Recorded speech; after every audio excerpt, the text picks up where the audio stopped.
Good morning dear student. Previous classes में हमने Coulomb के नियम पर बात करी थी और इसके वेक्टर फॉर्म पे भी हमने बात करी थी।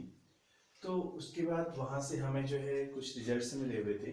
हमने पहला रिजल्ट ढूंढा था कि जो हमारे पास के होता है के equal to F0 upon Fm होता है, यानी कि force in vacuum upon force in medium equal to K. ये के एक कांस्टेंट था और इस कांस्टेंट को हमने जो है परावर्तनांक बोला था। और साथ में एक अनदर रिलेशन हमारे पास और आई थी, ये हमारे पास आई हुई थी K equal to epsilon upon epsilon zero. अब यहाँ पर देखिए, यहाँ पर क्या बात समझ में आ रही है। अगर इन दोनों को हम चेक करें, इस रिलेशन को चेक करें, यहाँ से हमें क्या मिलता है, यहाँ से हमें ये मिलता है कि जो एफ एम होता है वह क्या होगा हमारे पास F0 अपॉन के। इट मीन ये हुआ कि जो फोर्स इन मीडियम है it will be always less than force on vacuum. अब बात यह आती है कि जो फोर्स ऑन वैक्यूम है वह इससे जो है कितना टाइम्स ज्यादा होगा, तो वह जो है इससे जो है के टाइम्स ज्यादा होगा, और ये जो है इससे कितना लेस होगा, ये जो है के टाइम 1/k टाइम जो है लेस भी होगा। ठीक है। अच्छा, यहां से हम बात करें तो जो एप्सिलॉन है यानी कि permittivity of any medium equal to यहाँ पर हो जाएगा K into permittivity of free space. It mean यहाँ पर हमारे पास जो परमिटिविटी इन मीडियम होगा it will be always greater than permittivity of free space. ये दो रिजल्ट्स आपने यहाँ से ध्यान में रखने हैं कि किसी भी मीडियम में जो फोर्स होता है वह जो है वैक्यूम में फोर्स की कंपेरिजन से हमेशा क्या होगा, कम होगा हमेशा। अब बात यह आती है कि जो फोर्स होता है यानी कि वैद्युत बल, दो लाइन लिख देता हूं, वैद्युत बल इलेक्ट्रिक फोर्स निर्वात में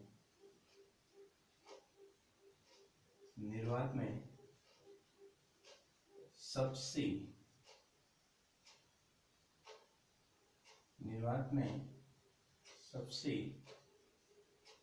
ज्यादा होता है, निर्वात में सबसे ज्यादा होता है। और जैसे जैसे हमारे पास मीडियम बढ़ते जाएंगे यानी कि जैसे जैसे हमारे पास के की वैल्यू बढ़ते जाएगी उस हिसाब से जो ये फोर्स हो जाएगा इस फोर्स की वैल्यू भी कम होते जाएगी। और जब मेटल आ जाएंगे तो मेटल के लिए यानी कि धातुओं के लिए, ठीक है, यानी कि वैद्युत बल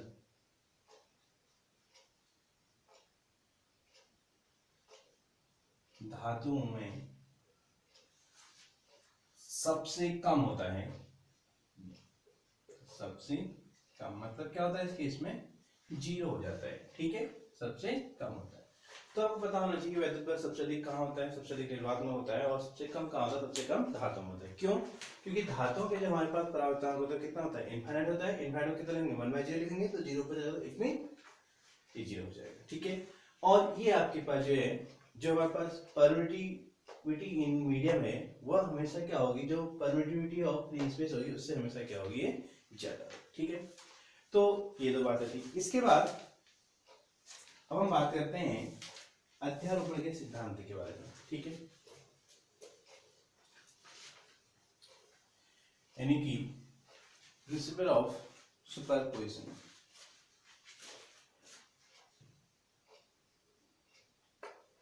ये इसको दो तरीके से बोलते हैं, एक तो ऐसा बोलते हैं बहुल आवेशों के कारण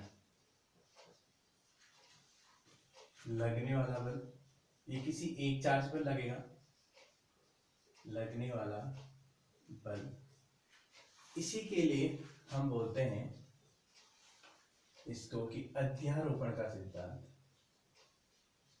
ये आपने 11th क्लास में फॉर वेव्स के लिए आपने पढ़ा होगा, अध्यारोपण का सिद्धांत।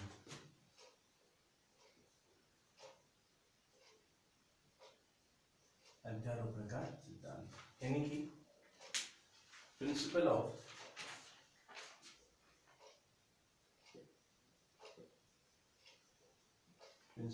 सुपरपोजिशन।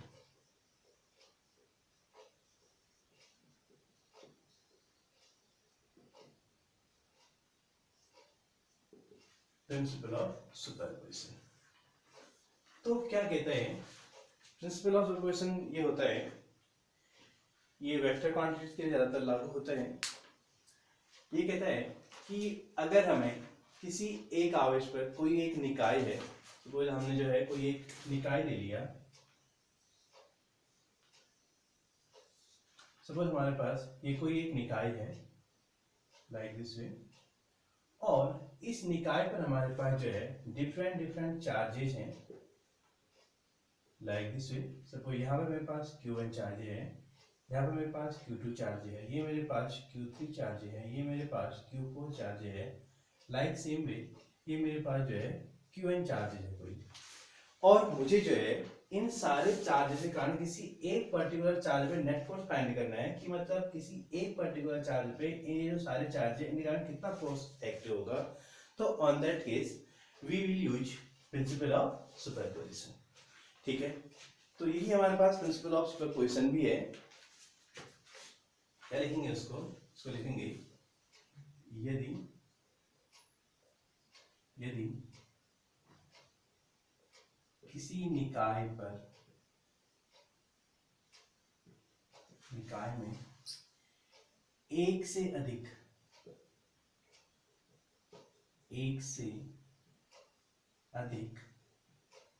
आवेश हो,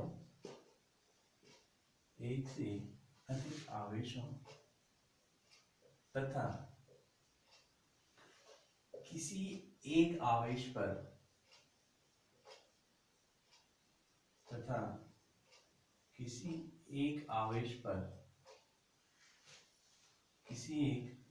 पर बल ज्ञात करना हो,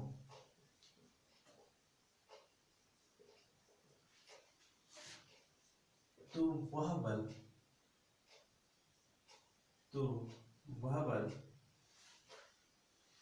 उस आवेश पर लगने वाले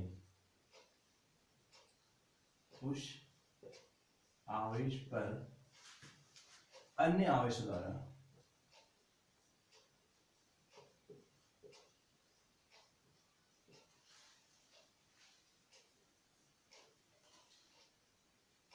तो वह बल उस आवेश पर अन्य आवेशों द्वारा लगे वैद्युत बलों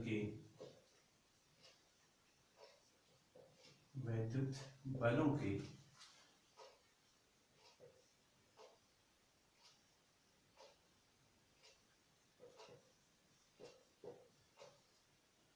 बीजगणितीय बलों के वेक्टर योग के बराबर होता है। बलों के वेक्टर योग के बराबर होता है।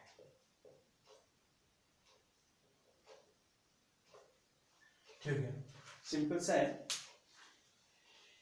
यदि किसी निकाय में एक से अधिक आवेश हो तथा किसी एक आवेश पर बल ज्ञात करना हो, तो वह बल उस आवेश पर अन्य आवेशों द्वारा लगे वैद्युत बलों के वेक्टर योग के लिए सदिश योग के बराबर होता है। अब हम थोड़ा सा जो है इसका एक रफली ढांचा बना लेते हैं लाइक दिस वे। इसकी पोजीशन निकालने के लिए हम मान लेते हैं कि हमारे फर्स्ट चार्ज है, तो इसकी जो पोजीशन है वह आपके पास क्या हो जाएगी, आपके पास इसको R01 मान लेते हैं, और इसकी जो पोजीशन है वह पोजीशन इसकी जो है थोड़ी देर के लिए ऐसे R1 करके लेते हैं, इसको R2 ले लेते हैं, इसकी पोजीशन R3 ले लेते हैं, लाइक से इसकी पोजीशन R4 ले लेते हैं, इसकी पोजीशन हम जो है Rn ले लेते हैं। ठीक है, R4 N अब हमें क्या करना है, अब मान ले जाए मैं ये कहता हूं कि मुझे सारे चार्जेस का जो फोर्स है इस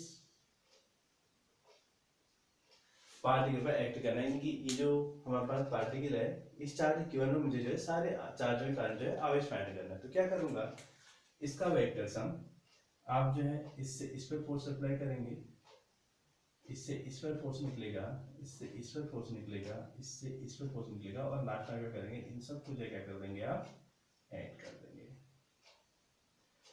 तो कल भी आपने पढ़ा था वेक्टर फॉर्म, हमने पढ़ा था कि यदि हमने क्या पढ़ा था, यदि यानी कि दूसरे आवेश द्वारा पहले आवेश पर लगा बल, दूसरे आवेश द्वारा पहले आवेश पर लगा बल, आगे लिखा था दूसरे आवेश पर पहले आवेश द्वारा लगा बल, ठीक है। यहाँ पे क्या लगेगा, दूसरे आवेश द्वारा पहले आवेश पर, ठीक है। लिखा आपने 1 2, तो इस केस में क्या लिखा गया था, इस केस में हमने फॉर्मूला बनाया था 1/4πε0 कि Q1 Q2 अपॉन क्या था हमारे पास R21 cube into R21 vector, ठीक है। या इसको हम ऐसा भी लिख सकते हैं 1/4πε0 k Q1 Q2 upon simply क्या करेंगे इसको R21 क्या हुआ, यह डिस्टेंस हुई इसका स्क्वायर, ठीक है, इंटू क्या हो जाएगा हमारे पास यहाँ को R21 का क्या, ठीक है।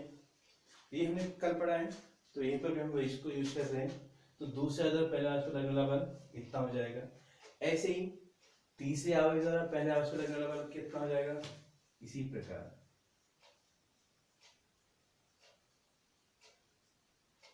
प्रकार अन्य आवेशों के लिए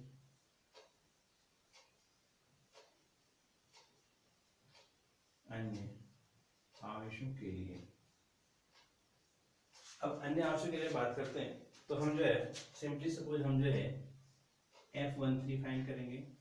F13 मतलब कितना होगा कि तीसरे आवेश द्वारा पहले आवेश पर लगने वाला बल, तो सिंपली क्या बन जाएगा, ये यहाँ बन जाएगा 1/4πε0 k। अब देखिए चार्ज कौन सा Q1 तो रहेगा ही रहेगा, Q3 आ जाएगा अपॉन ये जो डिस्टेंस हो जाएगी यहाँ पर कितनी जाएगी R31, इसका स्क्वायर हो जाएगा इनटू यहाँ पर कितना जाएगा vector of unit vector of R31, ठीक है। इसी प्रकार हम क्या करेंगे, अब आपके पास जो है F14 भी है, F14 निकालेंगे आप, तो F14 क्या निकल जाएगा आपके पास, ये आपका निकल जाएगा 1/4πε0 k Q1 into Q4 upon R41 its square, चाहे इसको ऐसे लिखो चाहे इसको जो है आप मॉड डाल के वेक्टर लिख दो, नो प्रॉब्लम, ठीक है। इनका आपका हो जाएगा ये R41 का कैप, ठीक है। अब जो नेट फोर्स हो जाएगा ऐसे ही आप जो है जनरल करके आप जो है F1n के लिए भी निकाल लो, यानी कि जो nth हमारे पास पार्टिकल है कितना बनेगा ये 1/4πε0 k Q1 Qn upon Rn1 का square into unit vector of Rn1, ठीक हो जाएगा। ये हमारे पास जो है ये चीज निकल के आ गई। इसके बाद अब जब नेट फोर्स निकाल लेते हैं हमें बोलते हैं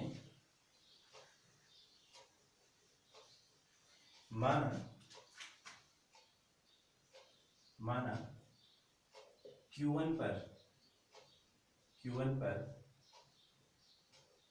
लगने वाला कुल बल एफ हो तो जो वेक्टर एफ हो जाएगा, वेक्टर एफ बराबर क्या हो जाएगा हमारा, F12 plus F13 plus F14 and so on plus F1n। Therefore इस सब सारी वैल्यू आप पुट करेंगे सबकी, तो आपको क्या मिलेगा, आपको जो है 1/4 k कॉमन मिलेगा, साथ में आपको Q1 कॉमन मिलेगा, और अब आपको क्या मिलेगा यहाँ पर को Q2 R21 का स्क्वायर इंटू R21 का कैप प्लस Q3 R31 का square into unit vector of R31 plus and so on Qn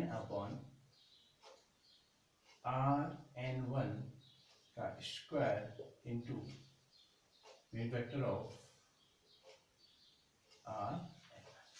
तो ये आपको जो है इस केस में जो क्या मिल जाएगा, जो नेट फोर्स होता है वह नेट फोर्स आपको मिल जाएगा। इसका यूज हम जो है क्वेश्चन सब सॉल्व करेंगे तो उस केस में जो है हमारा जो है बहुत काम आएगा। हमें जो है सारे आवेश देखने पड़ेंगे और उस आवेश से जो जिस आवेश पर हमें बल निकालना होगा, जिस कॉर्नर पर निकालना होगा, उस आवेश पर लगने वाले सारे बलों के मान निकालेंगे और लास्ट में क्या कर देंगे, हम ऐड कर देंगे, तो वही हमारे पास जो नेट आंसर है वो निकल के आ जाएगा। तो ये आपका जो है दर्पण का सिद्धांत हुआ। ठीक,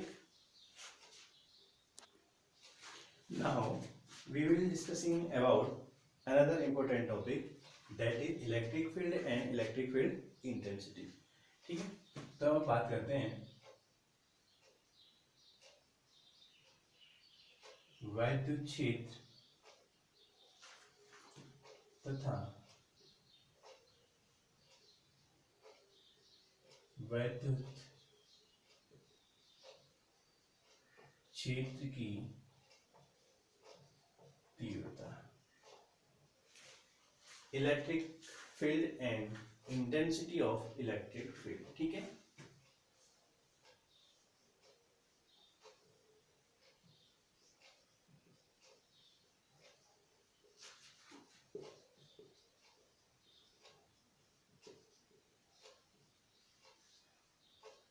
शॉर्ट में लिख देते हैं इलेक्ट्रिक फील्ड।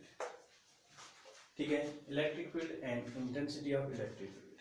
अब बात आती है कि वैद्युत क्षेत्र क्या होता है। ठीक है, तो इससे पहले आपने जो है गुरुत्व क्षेत्र के बारे में अच्छे से आपने पढ़ा है।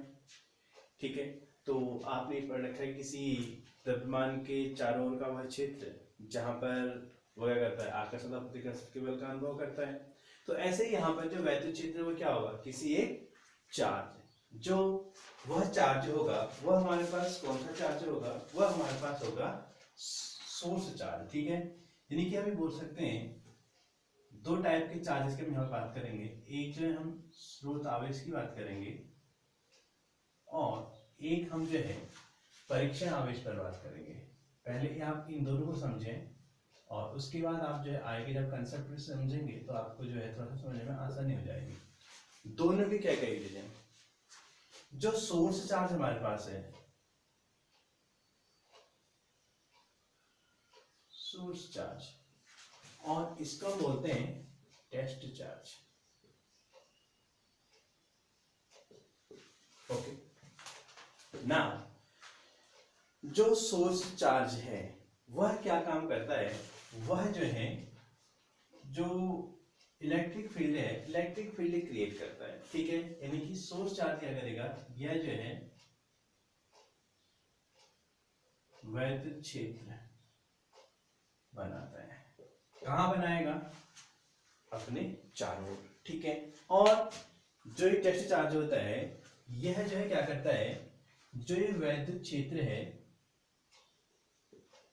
बन गया, जो वैद्युत क्षेत्र किसके कारण, स्थित आवेश के कारण या सोर्स चार्ज के कारण जो बना वैद्युत क्षेत्र क्या करेगा, उस वैद्युत क्षेत्र का जो क्या करता है, परीक्षण करता है।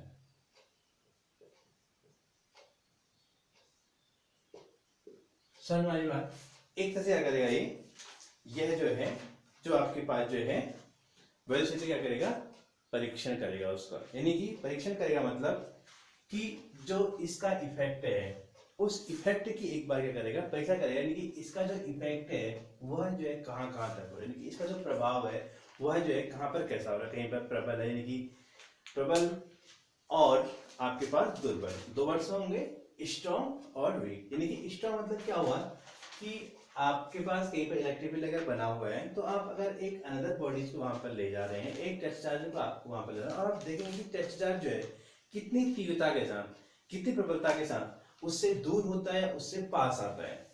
ठीक है, और कहां पर रखने पर यह गुण ज्यादा पाया जाता है और कहां पर रखने पर यह गुण जो है कम पाया जाता है। तो यानी कि यह डिपेंडेंसी किस पर होती है, क्या है डिपेंडेंसी, इसकी जो है रैपिडली अट्रैक्ट करने की या रैपिडली इसको जो है रिपेल करने की, जो आपके पास जो यानी कि इसका जो गुण होता है वह जो है डिस्टेंस पर किस प्रकार प्रभावी होता है, यानी कि डिस्टेंस के कारण इस पर क्या प्रभाव पड़ता है, ये सारी चीजें हम जो यहाँ पर डिस्कस करेंगे। तो मेनली आपने क्या देख रहे हैं, आपने ये देख रहे हैं कि जो सोर्स चार्ज हमारे पास होता है, यानी कि जो हम स्थिर आवेश लेंगे तो स्थिर आवेश क्या करता है, हमेशा वह जो क्या करता है, एक इलेक्ट्रिक फील्ड बनाता है। और इलेक्ट्रिक फील्ड कब आता है कि स्थिर आवेश, यानी कि स्थिर आवेश मतलब क्या हुआ कि जब उसकी वेलोसिटी क्या होगी, जीरो होगी। यानी कि जब किसी चार्ज है, कोई पॉइंट चार्ज है, अगर उस पॉइंट चार्ज की वेलोसिटी जीरो है तो उस कंडीशन में उसको हम क्या बोलेंगे, स्थिर आवेश बोलेंगे। और स्थिर आवेश क्या करता है, स्थिर आवेश हमेशा जो है एक इलेक्ट्रिक फील्ड बनाता है, कहाँ, अपने चारों ओर। ठीक है, तो वही काम हमारे पास क्या करता है, स्रोत आवेश करता है। यानी कि किसी स्रोत आवेश के चारों ओर का वह क्षेत्र जहां पर कोई अन्य आवेश, मैं बोल रहा हूं इसको लिखाऊंगा नहीं, आप इसको लिख लीजिएगा। ठीक है, किसी स्रोत आवेश के चारों ओर का वह क्षेत्र जहां पर कोई अन्य आवेश आकर्षण अथवा प्रतिकर्षण के बल का अनुभव करता है तो उस क्षेत्र को क्या बोलते हैं, वैद्युत क्षेत्र बोलते हैं। ठीक है, आगे बात सुनने। तो ये आपके पास वैद्युत क्षेत्र जो है क्लियर हो गया।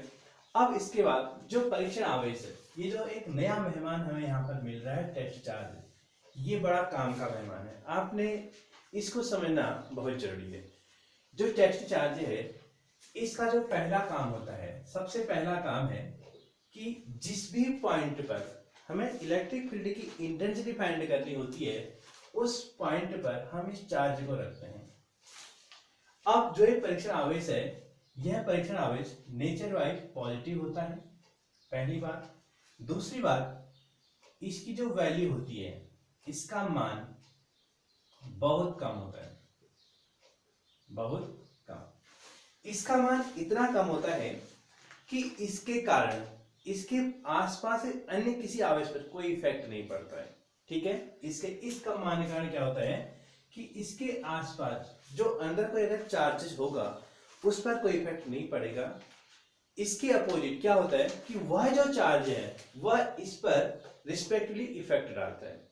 ये इसकी खास प्रॉपर्टी है, क्या, कि जो परीक्षण आवेश है इसका मान इतना कम होता है कि जिसके कारण क्या होता है, उस कम मान का ये होता है कि यह जो आवेश है यह अपने आसपास स्थित किसी अन्य आवेश पर कोई इफेक्ट नहीं डालता, जबकि अन्य जो आवेश है वह इस पर रिस्पेक्टिव इफेक्ट डालते हैं। अगर वह आवेश प्लस का होगा तो वह इसको रिपेल करेगा, और अगर वह आवेश नेगेटिव होगा तो वह इसको क्या करेगा, अट्रैक्ट करेगा। ठीक है, तो ये जो है इस परीक्षण आवेश के बारे में खास बात है। नंबर एक बात कि यह जो है धनात्मक होता है, और दूसरी बात इसकी जो वैल्यू होती है वो काफी कम होती है, और इसी कम वैल्यू के कारण क्या होता है कि यह जो है अपने आसपास रखे किसी अन्य आवेश पर कोई बल जो है नहीं लगाता, बल्कि इसके आसपास के आवेश इस पर जो है रिस्पेक्टिवली जो उनका नेचर है, जिस नेचर के वो रखे गए हैं उसके कारण वह इस पर जो है आकर्षण या प्रतिकर्षण बल लगाते हैं। तो यहीं से हमारे पास जो है ये जो वैद्युत क्षेत्र की तीव्रता है इसकी परिभाषा यहीं पर बनती है कि हमें बोलते हैं एकांक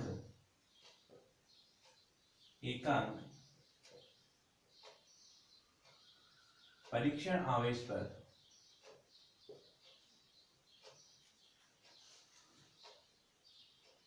लगने वाला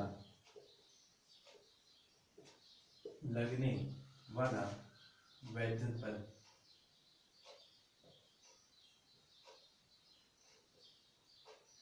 बल। वैद्युत क्षेत्र की तीव्रता कहलाता है। वैद्युत क्षेत्र की तीव्रता कहलाता है।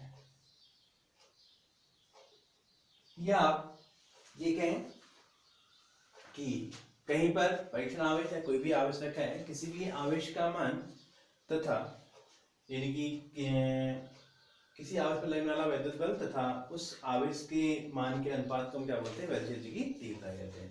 तो इसको हम जो रिप्रेजेंट जो करते हैं, इसको वैद्युत क्षेत्र की तीव्रता को, उसे हम जो है कैपिटल ई से प्रदर्शित करते हैं। इसे कैपिटल ई से प्रदर्शित करते हैं।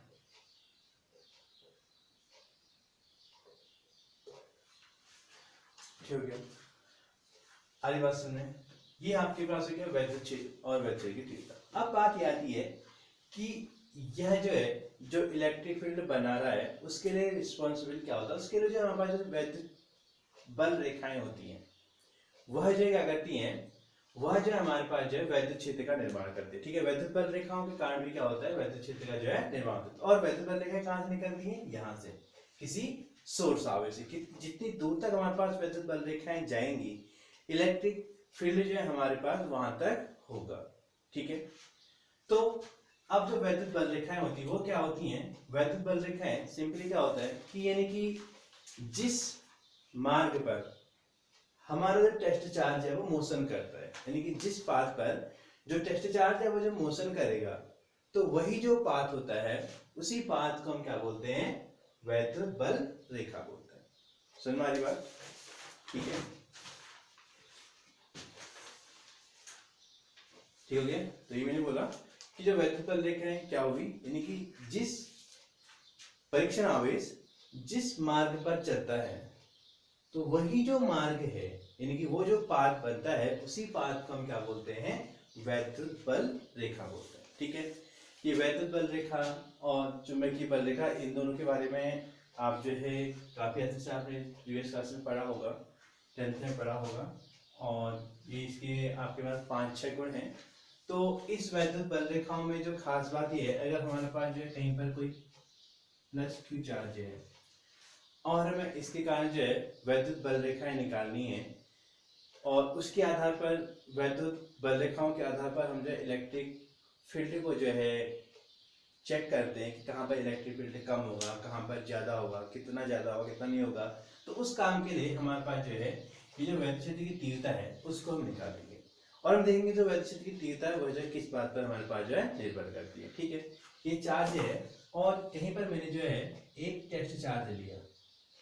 अब मुझे देखना है कि इसमें जो वैद्युत बल रेखा जो है वह कहाँ की ओर होगी। अब आपने क्या किया, अब आप क्या काम करेंगे, एक टेस्ट चार्ज है, पहले आप इसके पास लाएंगे, तो सपोज आप इसको यहाँ पर रखा, सपोज आपने टेस्ट चार्ज है, तो क्या होगा, ये प्लस है, इसका जब क्या प्लस है, तो प्लस प्लस क्या करेगा, रिपल करेगा, यानी कि यह जो चार्ज जाएगा यह आई की ओर भाग करेगा, ये इधर की ओर भागेगा। ठीक है, यानी यह जो इसको इधर की ओर भागेगा, तो यानी कि यह जो इस मार्ग पर जाएगा, कौन, टेस्ट चार्ज। टेस्ट चार्ज आपका क्या काम करेगा, ये जो टेस्ट चार्ज है यह आपका इस मार्ग पर जाएगा, यानी कि इस कंडीशन में ये जो एक मार्ग बना, इसी को हम क्या बोलेंगे, वैद्युत बल रेखा बोलेंगे। अब हमने अगर इसी चार्ज को यहाँ पर रख दिया, तो क्या होगा कि आपके पास जो वैद्युत बल रेखा बनेगी वो कहाँ की ओर बनेगी, इधर की ओर बनेगी। इसी को अगर आप इधर पर रख देते हैं तो वैद्युत बल रेखा इधर की ओर बन जाएगी, और इधर को रख देंगे तो वैद्युत बल रेखा इधर की ओर बन जाएगी। अब अगर यही चार्ज आपके पास माइनस हो, यानी कि ये चार्ज आपके पास माइनस होगा, तो क्या होगा, अगर सपोज आपके पास कहीं टेस्ट चार्ज यहाँ पर तो है, तो ये माइनस क्या करेगा, इस प्लस को खींचेगा अपनी ओर, तो यानी कि ये इधर इधर को आएगा, और इधर को जब ये आएगा तो ये जो इसने पाथ बनाया यह क्या करेगा, वैद्युत बल रेखा कहलाएगा।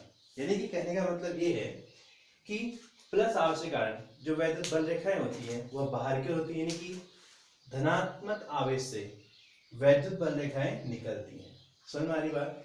और ऋणावेश से वैद्युत बल रेखा क्या होती है, अंदर प्रवेश करती है। ठीक है, आगे बात सुनिए, इतनी बात आपके दिमाग में होनी चाहिए कि प्लस आवेश जो है वैद्युत बल रेखाएं बाहर को निकालता है, और जो माइनस है वह जो क्या करता है, वैद्युत बल रेखाएं जो है अंदर की ओर।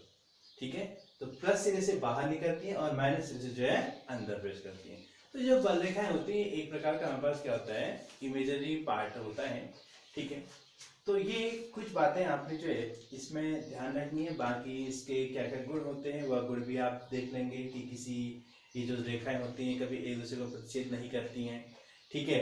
और दूसरी बात यह है कि जब ये रेखाएं किसी भी पृष्ठ से निकलती हैं और किसी भी पृष्ठ पर प्रवेश करते तो हमेशा ही क्या होती है, हमेशा जो है उस पॉइंट पर हमेशा जो क्या होती है, चाहे कैसा ही सरफेस हो, ठीक है, उस सरफेस से जब ये बाहर निकल रही है या उस सरफेस पे जब इंटर कर रही है तो हमेशा ये जो क्या होती है आपके पास परपेंडिकुलर फॉर्म में होती है, ठीक है। और दूसरी बात, अगर आपको जो है कोई भी इलेक्ट्रिक फील्ड लाइन है तो इलेक्ट्रिक फील्ड लाइन, उस इलेक्ट्रिक फील्ड लाइन पर अगर आपको जो है इलेक्ट्रिक फील्ड इंटेंसिटी की अगर डायरेक्शन पता करनी है तो आप क्या करेंगे, आप जो है जो भी इलेक्ट्रिक फील्ड लाइन है उस पर कोई एक पॉइंट लीजिए और उस पॉइंट पर आप क्या कर दीजिए, एक टेंजेंट ड्रॉ कर दीजिएगा, ठीक है। तो किसी भी जो आपके पास वैद्युत बल रेखा है उस वैद्युत बल रेखा के किसी भी बिंदु पर खींची गई जो स्पर्श रेखा होती है वह जो है उस पॉइंट पर आपको क्या करेगी, वह जो आपके पास इलेक्ट्रिक फील्ड इंटेंसिटी की डायरेक्शन शो करेगी, ठीक है। और सबसे बड़ी बात यहाँ पर यह है कि जो वैद्युत क्षेत्र की तीव्रता है यह हमारे पास एक वेक्टर क्वांटिटी है। कैसी क्वांटिटी है ये, वेक्टर क्वांटिटी है। और इस वेक्टर क्वांटिटी के लिए इसकी डायरेक्शन का अतः पता लगाने के लिए हमें जो है इसकी काफी आवश्यकता पड़ती है। अगर हम जो है इसकी प्रॉपर्टी से अगर अनजान है, यानी कि हमारे दिमाग पे इसकी प्रॉपर्टी नहीं पता है, तो हम न तो कोई डेरिवेशन ढंग से कर पाएंगे न ही इसके हम न्यूमेरिकल निकाल पाएंगे, ठीक है। अब वैद्युत बल की तो क्या बात थी, वैद्युत बल में तो हम इजी गोइंग में से बता देंगे कि अगर डायरेक्शन है यानी कि कौन सा चार्ज ज्यादा है कम है तो हम बता देंगे माइनस, अगर एक माइनस है एक प्लस है, ठीक है। अब जिसकी तीव्रता ज्यादा होगी, जिसकी वैल्यू ज्यादा होगी तो चार्ज उधर की ओर लग जाएगा, ठीक है। इसके लिए हमारे पास जो दो चीजें हमें यहाँ ध्यान में रखनी पड़ती हैं। अगर हमारे पास जो Q1 Q2 है वह जो है ग्रेटर देन 0 है, Q1 Q2 हमारे पास जो है वह लेस देन 0 है और Q1 Q2 हमारे पास जो है 0 है। तो सिंपल सी बात है, जब Q1 Q2 0 होगा तो कोई फोर्स हमारे पास एक्ट नहीं होगा, यानी कि उस केस में हमारे पास F भी क्या आ जाएगा, 0 आ जाएगा। और अगर Q1 Q2 लेस देन 0 है यानी कि Q1 Q2 लेस देन 0 है, मतलब क्या होगा इसका टाइप में क्या होगा, अगर Q1 Q2 लेस देन 0 हो गया इट मीन एक चार्ज इसमें से ऑब्वियसली क्या होगा, नेगेटिव होगा, एक क्या होगा, पॉजिटिव होगा। यानी कि अब आप जानते हैं कि अगर एक चार्ज पॉजिटिव है एक चार्ज नेगेटिव है तो टाइप ऑफ फोर्स क्या होगा, तो टाइप ऑफ फोर्स हमारे पास जो है अट्रैक्टिव होगा, यानी कि अट्रैक्ट फोर्स यानी कि आकर्षण बल जो है यहाँ पर लगेगा, अट्रैक्शन फोर्स यहाँ पर लगेगा, ठीक है। It's just opposite, Q1 Q2 greater than 0 it mean क्या हुआ, या तो दोनों चार्ज हमारे पास पॉजिटिव होंगे या दोनों चार्ज हमारे पास क्या होंगे, नेगेटिव होंगे। अब जब दोनों चार्ज सेम नेचर के होंगे तो क्या होगा, हमारे पास जो टाइप ऑफ फोर्स है वो क्या होगा, रिपल्सन फोर्स यानी कि प्रतिकर्षण बल हमारे पास लगेगा। तो ये छोटी छोटी बात हैं जो टाइम टाइम पे आते रहेंगे और आपको जो है बताते भी जाएंगी और इसके लास्ट में आपको जो है छोटी छोटी चीजें आपको जो है एक साथ जो है सारी बता दी जाएंगी, ठीक है। तो Q1 Q2 ग्रेटर देन 0 होने पर जो हमारा फोर्स होगा कैसा होगा, प्रतिकर्षण बल लगेगा। और Q1 Q2 लेस देन 0 अगर होगा तो फोर्स कैसा रहेगा, आकर्षण रहेगा। और अगर Q1 Q2 0 है तो सिंपल सी बात, इसको आप लिखें ना लिखें कोई फर्क इससे नहीं पड़ता, तो फोर्स भी क्या होगा हमारे पास 0 होगा, ठीक है। तो ये थोड़ा बहुत इलेक्ट्रिक फील्ड बनाने के लिए कौन रिस्पॉन्सिबल होता है, तो उसके लिए हमारे पास जो है सोर्स चार्ज जो होता है वो रिस्पॉन्सिबल होता है कि उसके कारण जो है इलेक्ट्रिक फील्ड बनेगा। और उस इलेक्ट्रिक फील्ड की इंटेंसिटी को कौन चेक करेगा, तो उस इलेक्ट्रिक फील्ड की इंटेंसिटी को चेक करने के लिए हमारे पास क्या होता है, टेस्ट चार्ज होता है। तो यह जो टेस्ट चार्ज है यह जो है जो भी इलेक्ट्रिक फील्ड हमारे पास जो है किसी सोर्स चार्ज के कारण जनरेट हुआ है उस इलेक्ट्रिक फील्ड की इंटेंसिटी को कौन चेक करेगा, उसके लिए जो है टेस्ट चार्ज काम कराएगा, ठीक है। और तो इलेक्ट्रिक फील्ड की तो डेफिनेशन होगी और इलेक्ट्रिक फील्ड इंटेंसिटी डेफिनेशन भी होगी हमारे पास कि एकांक परिघ आवेश पर लगने वाले वैद्युत बल है वह जो वैद्युत क्षेत्र की तीव्रता कहलाता है। इसे ई से प्रदर्शित करते हैं और यह क्या है, एक सदिश राशि है। और दूसरी परिभाषा मैंने आपको बताई, दूसरी परिभाषा मैंने आपसे क्या कहा, मैंने ये कहा कि किसी आवेश पर वैद्युत बल के मान तथा उस परीक्षण आवेश के मान के अनुपात को हम क्या बोलते हैं, उसको ही हम जो है विद्युत क्षेत्र की तीव्रता बोलते हैं। यानी कि अकॉर्डिंग टू दिस हमारे पास जो फॉर्मूला आता है E इक्वल टू आता है हमारे पास F अपॉन क्यू। ठीक है, आगे इसको हम जो है F अपॉन क्यू ले लेते हैं। अगर सपोज हमारे पास हर जगह पैसा बचने कोई आवेश है, तो अगर आवेश दिया है F दिया, तो भी हम E की वैल्यू निकालने के लिए जो है क्या करेंगे, इसका यूज करेंगे। ठीक है, ये हमारे पास। अब दूसरी बात, इसकी डायरेक्शन होती है किसकी, इलेक्ट्रिक फील्ड इंटेंसिटी डायरेक्शन होती है, वह जो है आपके पास जो है पॉजिटिव टू नेगेटिव होती है। ठीक है, यानी कि धन आवेश से आवेश की ओर होती है, और जो डायरेक्शन हमारे पास इलेक्ट्रिक फील्ड की होती है वही डायरेक्शन हमारे पास इलेक्ट्रिक फोर्स की होती है। यानी कि जो डायरेक्शन हमारे पास इलेक्ट्रिक फोर्स की होगी वही डायरेक्शन हमारे पास इलेक्ट्रिक फील्ड इंटेंसिटी की भी होगी। ये बात आप अपने दिमाग पे अच्छे से रखें। अब इसके बाद बात आती है कि इसका जो हमारे पास जो मात्रक है, वह इसका मात्रक क्या होता है। इसका जो मात्रक हमारे पास है, फोर्स का मात्रक हमें पता है न्यूटन होगा, इसका मतलब हमारे पास है कूलम है। तो मात्रक क्या हो गया इसका, न्यूटन पर कूलम। अभी इसका एक अनदर मात्रक भी होता है, ये वोल्ट पर मीटर होता है। ये आगे जब आप इसमें आप पढ़ेंगे आगे, तो आपको जो है ये चीज जो है मिल जाएगी। ठीक है, और इसकी अगर हम विमान की बात करें, तो इसकी विमान आपके पास क्या हो जाएगी, ये जाएगी आपके पास M L T minus two upon A T. तो क्या हो जाएगा लास्ट में आपके पास M L minus two A यहाँ आएगा M L T minus three A minus one. ये इसकी आपके पास क्या हो जाएगी, विमा हो जाएगी। ठीक है, तो आपने जो है इसकी डायरेक्शन कहाँ से कहाँ की ओर होती है, टेस्ट चार्ज क्या वर्क करता है, क्या उसकी प्रॉपर्टीज होती हैं, और उसके बाद जो है आपके पास जो है इसकी विमा क्या होती है, इसका मात्रक क्या होता है, ये आपने ध्यान पे रखना है। ठीक है, अब यहाँ पर एक रिलेशन हमारे पास आती है।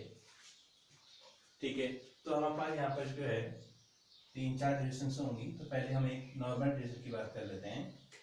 वो हमारे पास है कि किसी बिंदु आवेश के कारण किसी बिंदु पर विद्युत क्षेत्र की तीव्रता कितनी होगी, यह किस बात पर डिपेंड करेगी, ये सारी बातें हम यहाँ पर डिस्कस कर लेते हैं। और उसके बाद इसके हम जो है स्पेशल केसेस पढ़ेंगे ड्यू टू इलेक्ट्रिक डाइपोल। ठीक है, तो पहले हम कर लेते हैं किसी बिंदु आवेश के कारण किसी बिंदु आवेश के कारण किसी बिंदु पर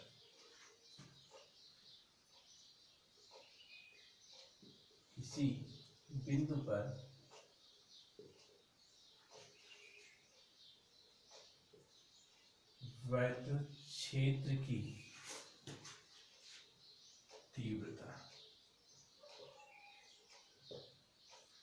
ठीक है, electric field intensity at any point due two point charge.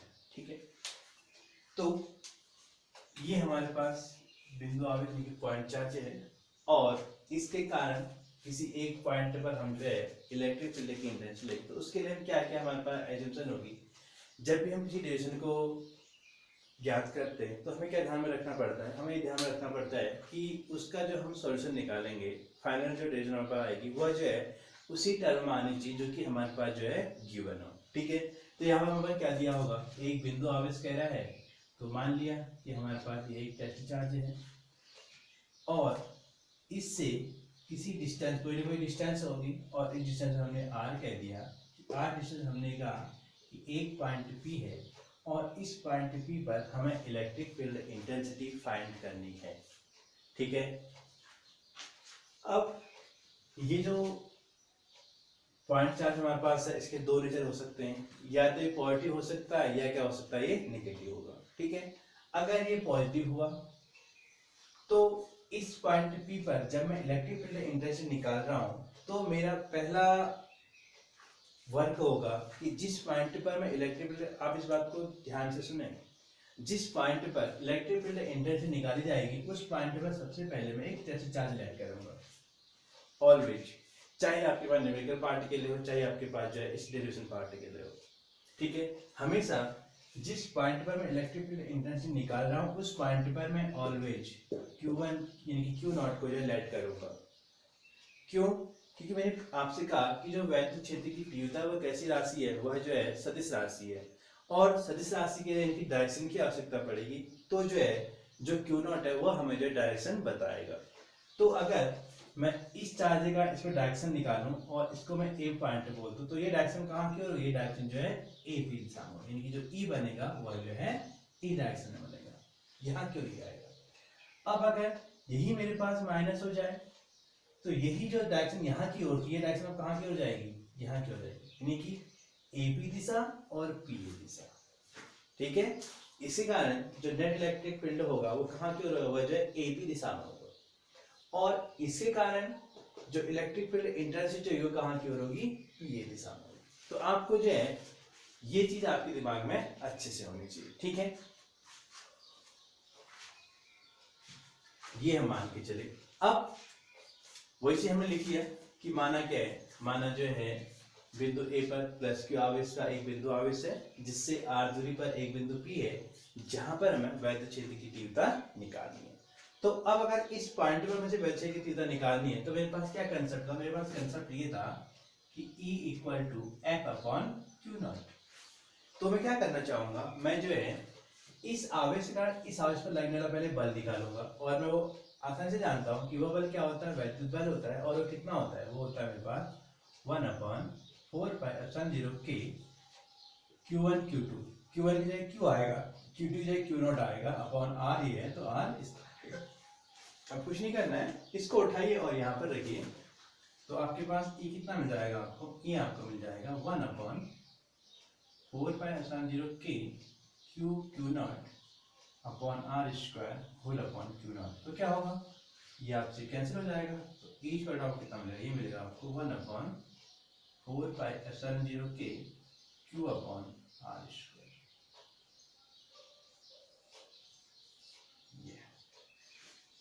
ठीक हो गया। तो क्या मिला, E इक्वल टू 1/4πε0 के Q अपॉन R स्क्वायर। और फॉर न्यूमेरिकल क्या हो जाएगा आपके पास, E इक्वल कितना मिलेगा आपको, ये मिलेगा आपको 9 × 10⁹ into Q upon KR square. यानी कि ये क्या आपके पास ये परावर्तांक है, तो जो परावर्तांक होगा वो क्या करेगा आपको, वह आपका जो है जो इलेक्ट्रिक फील्ड इंटेंसिटी है वो जो उसको जो है उतने टाइम से कम करेगा। यानी कि चाहे इलेक्ट्रिक फील्ड इंटेंसिटी हो चाहे आपके पास जो है इलेक्ट्रिक फोर्स हो, तो जो हमारे पास डाइलेक्ट्रिक कांस्टेंट होता है वह जो है वैक्यूम में ही सबसे ज्यादा होगा, उसके अलावा अंदर मीडियम में ये क्या हो जाएगा हमारे पास कम होता रहेगा। अब बात ये आती है कि अगर हमारे पास यहाँ से E इक्वल टू 1/4πε0 के Q अपॉन R स्क्वायर में मिला हुआ है तो दोनों में एक सिमिलरिटी है, इलेक्ट्रिक फोर्स और इलेक्ट्रिक फील्ड इंटेंसिटी में एक सिमिलरिटी है। वह सिमिलरिटी ये है कि ये दोनों जो है विक्रम वर्ग नियम का पालन करते हैं और दोनों आपके जो है, अब दोनों फॉर्मूलों में आपको डिफरेंस करना चाहिए क्योंकि ये भी हमारे पास बहुत काम आएगा। किसी बिंदु आवेश का किसी बिंदु पर वैद्युत क्षेत्र की तीव्रता, ये आपको याद होना बहुत जरूरी है और आपको समझना बहुत जरूरी है क्योंकि आगे जब हम अन्य इसके डेरिवेशन से करेंगे तो हमें जो ये चीज बहुत ध्यान में रखनी है और ये चीज हमारे बहुत काम आने वाली है, ठीक है। इसलिए ये चीज आपकी जो बहुत अच्छे से क्लियर होनी चाहिए। तो E इक्वल कितना है आपके पास 1/4πε0 के Q अपॉन R स्क्वायर। अगर यूनिट की बात करें तो यूनिट इसकी न्यूटन पर कूलम ही होगी, ठीक है। अब मैंने ये कहा कि वैद्युत बल और इलेक्ट्रिक फील्ड इंटेंसिटी दोनों में एक सिमिलरिटी है। वो सिमिलरिटी क्या है कि दोनों जो है विक्रम वर्ग नियम का पालन करते हैं, लेकिन फोर्स निकालने के लिए दो चार्जेस चाहिए और इलेक्ट्रिक फील्ड की इंटेंसिटी निकालने के बाद एक ही चार्ज से काम चल जाएगा। अब उसके बाद नेक्स्ट क्वेश्चन ये आता है कि जो इलेक्ट्रिक फोर्स है और इलेक्ट्रिक फील्ड इंटेंसिटी है इसकी वैल्यू किसी डाइलेक्ट्रिक मीडियम हमारे पास है या कोई डाइलेक्ट्रिक हमारे पास जो है या कोई इंसुलेटर हमारे पास है या डाइलेक्ट्रिक सब्सटेंस हमारे पास है तो उस केस में ज़्यादा होगी, या अगर ये वैक्यूम में रखें तब ज़्यादा होगी। तो ऑब्वियसली आपका आंसर जो होना चाहिए कि दोनों की जो वैल्यू है वह वैक्यूम में सबसे ज़्यादा होगी और अंदर कोई भी हमारे पास डाइलेक्ट्रिक सब्सटेंस है तो उस केस में इसकी वैल्यू जो है हमेशा क्या होगी, कम होगी। ठीक है, ये बात आपके दिमाग में हमेशा होनी चाहिए। ठीक है, और ये दोनों एक दूसरे इससे रिलेटेड है, ई एफ और क्यू। अगर कोई भी चीज़ हमें निकालनी होगी तो हम इससे जो है इनको निकाल सकते हैं। ठीक है, अब इसमें इतना करने के बाद किसी बिंदु आर से कारण किसी बिंदु पर वैल्यू की तीव्रता, ये जो चीज है ये आपके दिमाग पे रहनी चाहिए। दूसरी बात, यहाँ से हमें क्या मिली, यहाँ से हमें ये मिला, इसको हम दो बात पे इसकी बात डिपेंडेंसी कितनी बात पर होगी, ई की जो डिपेंडेंसी है 3 बात पर होगी। यानी कि number 1 E proportional to Q, E proportional to 1/k and E proportional to 1/r²। और आपको ये बात पता होनी चाहिए, जब भी हम डिपेंडेंसी किसी एक चीज पर निकालते हैं तो ऑन दैट केस बाकी दोनों चीज हमारे पास क्या होंगी, कांस्टेंट होंगी। अगर हम जो है इस पर चार्ज का इफेक्ट निकालेंगे तो हम ये मान के चलेंगे कि जो k है और जो r है वो क्या है, फिक्स है। यानी कि वो चीज चेंज नहीं हो रही, सिर्फ हम चार्ज को चेंजेस करें तभी हम कंपेयर कर पाएंगे।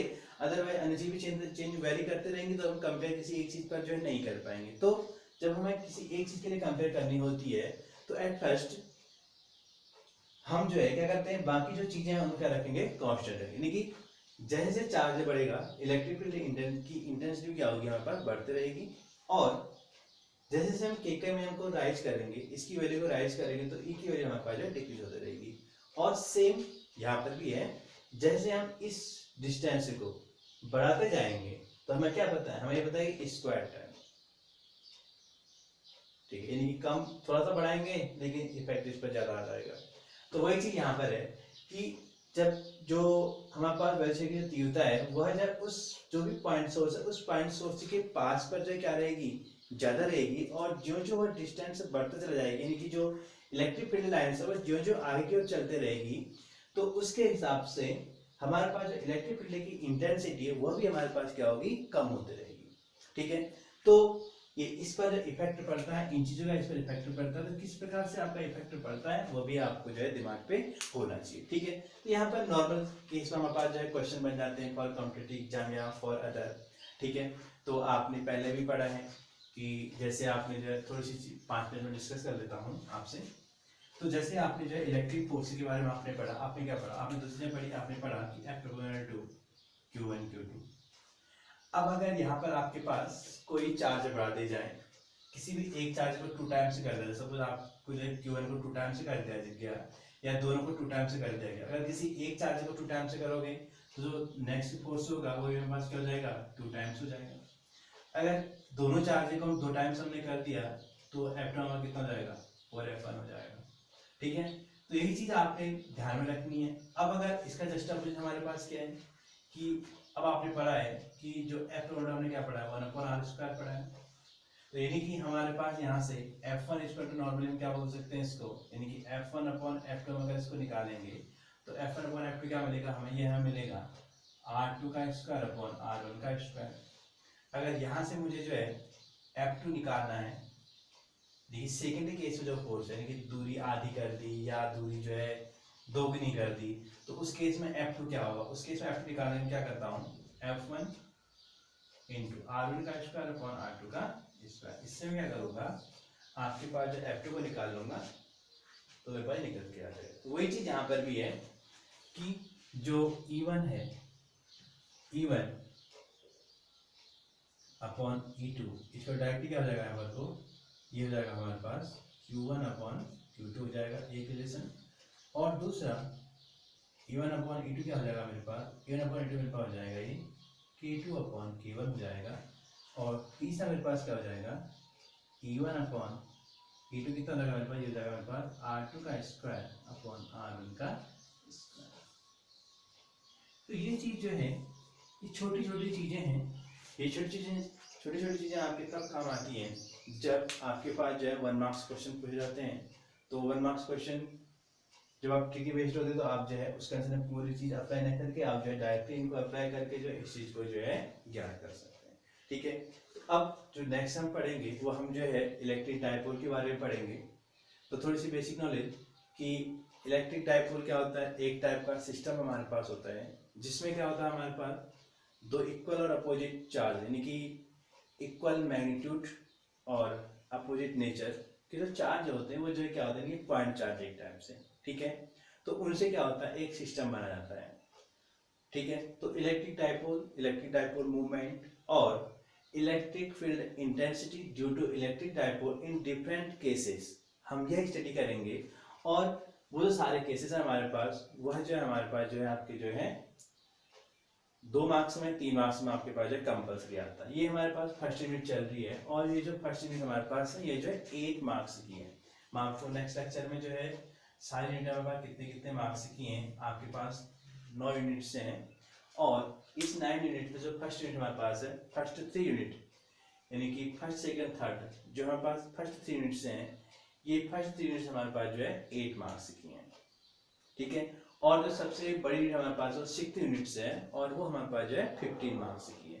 तो कौन सी यूनिट कितने मार्क्स की है और किस तरह से हमें फिजिक्स को पढ़ना है, तो पहले भी मैं आपसे कह चुका हूँ कि जब आप फिजिक्स को पढ़ते थोड़ा सा आप जो है उसको जो है विजुअलाइज करके पढ़िए, थोड़ा सा उसको जो है जोड़ के पढ़िए। अगर रट के आप पढ़ोगे तो आपको फिजिक्स कभी समझ में नहीं आएगी और आपको फिजिक्स जो है एक बोरिंग सब्जेक्ट लगना पड़ेगा, लगते रहेगा। और फिजिक्स को अगर आपको जो है थोड़ा सा जो है अच्छा सब्जेक्ट बनाना है, अपना इंटरेस्टिंग सब्जेक्ट बनाना है, तो आपको जो है थोड़ा सा जो है उससे रिलेट होना पड़ेगा, आपको थोड़ा सा जो है उसको समझना पड़ेगा, उसके कंसेप्ट को आप समझिए, हम कहाँ से क्या कर रहे हैं, कहाँ से कर रहे हैं। अगर अभी अगर आपको आज का ये कंसेप्ट याद नहीं है, ईच इक्वल टू 1/4 के क्यू अपन आर स्क्वायर, तो आगे जितने भी हम डिविजन पढ़ेंगे आपको वहां पर एक भी नहीं भी जस्ट आपका बोल क्या हो जाएगा उसको रखना कि हाँ यहाँ पर इतना आता है, यहाँ पर इतना आता, बात खत्म। हमने कहाँ से क्या किया, क्या हमारे पास वैध क्षेत्र की तीव्रता की परिभाषा थी और उसके आधार पर कैसे हमने किसी पॉइंट पर वैध क्षेत्र की तीव्रता को हमने कैसे कैलकुलेट किया, इस छोटी छोटी बातों को आपने ध्यान में देना है। और उसके बिहार पे अब आगे की जो भी हमारे पास डेरिवेशंस आएंगी, ये इसका बेस था, कौन सी ये वाली, ठीक है, electric field intensity at any point due two point charge. ये हमारे पास जो अब आगे जितनी भी डेरिवेशंस आएंगी उसके लिए एक बेस प्लेटफॉर्म हमारे पास हो गया, ये एक बेसिक प्लेटफॉर्म हमारे पास हो गया है। अब इसकी हेल्प से हम सारे डेरिवेशन को जो है इसी गोइंग में से जो है फाइंड कर लेंगे, बशर्ते कि हमें ये चीज पता हो। और इसकी इंपोर्टेंस मैं आपको बता चुका हूँ, टेक्स्ट चार्ज की इंपोर्टेंस ये आपको हमेशा ध्यान में रखनी है कि जिस भी पॉइंट पर हमें वैल्यू की तीव्रता निकालनी होगी, पहला फर्ज हमारे पास ये होगा कि उस पॉइंट पर हम जो है एक टेक्स्ट चार्ज को लेट कर लें, और जो ही हम एक टेक्स्ट चार्ज को लेट कर लेंगे तो हम जो है तुरंत जो है क्या कर लेंगे, वैल्यू की तीव्रता को आसानी से निकाल लेंगे। आई होप कि आपको कुछ बातें समझ में आई होंगी। अगर आपको जो है कहीं पर कोई डाउट है या आपको कुछ इस तरह का लगा है कि यहाँ पर ये चीज़, तो आप जो है कमेंट बॉक्स में या पर्सनल नंबर पे आप जो है, आपको बोर्ड पर भी नंबर दिख रहा होगा 9411758522, आप इस पर भी जो है बता सकते हैं या कॉल करके आप पूछ सकते हैं, ठीक है।